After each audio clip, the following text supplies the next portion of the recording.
एक बार मां भासुती भगवती गंगा की धारा कल कल निनादनी प्रवाहित हो रही थी और उस गंगा मैया के किनारे पर समस्त संत विद्वान ऋषि मुनि देवर्षि राजर्षि ब्रह्मर्षि सब उपस्थित थे।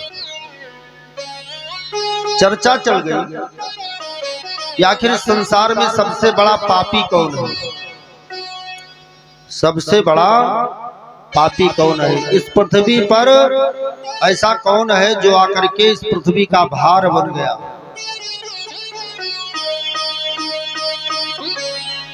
इस धरा पर आकर के वो भार बन गया।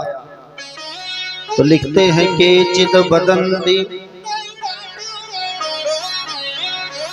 धनहीन नरो जघन्या। एक संत खड़ो है महाराज, जिसके पास इस संसार में आने के बाद में धन वैभव नहीं है, वह सबसे बड़ा पापी है। वो तो इस पृथ्वी पर आने लायक ही नहीं है।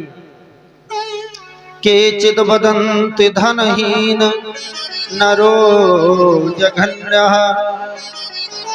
कहा महाराज, अगर ऐसी बात है कि जिसके पास संसार का धन वैभव नहीं है, उसका इस संसार में आना बेकार हो गया। तो सुदामा जी को भगवान ने दर्शन दिया। अगर ऐसा होता तो भगवान एक पापी को, सुदामा जी को दर्शन दे लेना चाहता। कहा अच्छा आप ही बता दो। कहा के चिद वदन्ति धनहीन नरो जघन्याः, के चिद वदन्ति बलहीन नरो जघन्यः। कहा जिसके पास आत्म ताकत, स्वयं का बल, पौरुष नहीं है, उसका इस पृथ्वी पर आना बेकार हो गया। कहा महाराज, जब गजेंद्र को अष्टम स्कंद के अंतर्गत चर्चा आई, गजेंद्र को जब ग्राह गहरे जल की तरफ खींच रहा था, तो हजारों हजार हाथियां, हाथी के बच्चे सब मिल करके उसे निकालने का, छुड़ाने का प्रयास कर रहे थे। उसकी सारी ताकत, उसका सारा बल सब गायब हो गया था। केचिद वदन्ति बलहीन नरो जघन्याः।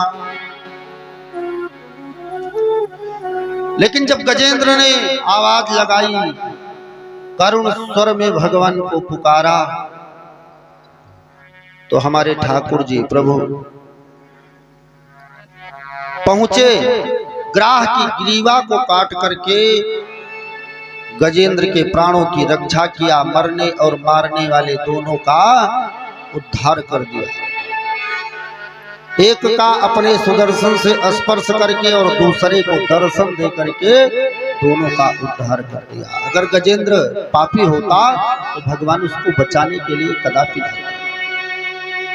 आ नहीं सकते। और उसी सभा में महाराज व्यास जी बैठे थे।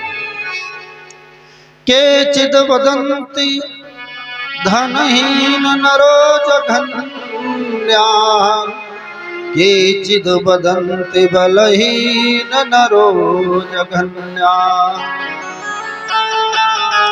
व्यासो वदति अखिल शास्त्र पुराण वेता। व्यास जी विराजमान थे, जिन्होंने 17 पुराणों 18 पुराणों का अध्ययन किया, रचना किया, वेदों का भाग प्रतिभाग किया। वो खड़े हो गए व्यास जी और कहने लगे कि मैं बताता हूं कि इस संसार में पापी कौन है, इस पृथ्वी पर भार बन करके कौन आया। व्यासो वदति अखिल शास्त्र पुराण वेता, नारायण स्मरणहीन नरो जघन्याः। नारायण स्मरणहीन नरो जघन्याः। जिसके पास राम नाम रूपी धन नहीं है, जिसके पास राम नाम की ताकत नहीं है, उसका इस संसार में आना बेकार हो गया।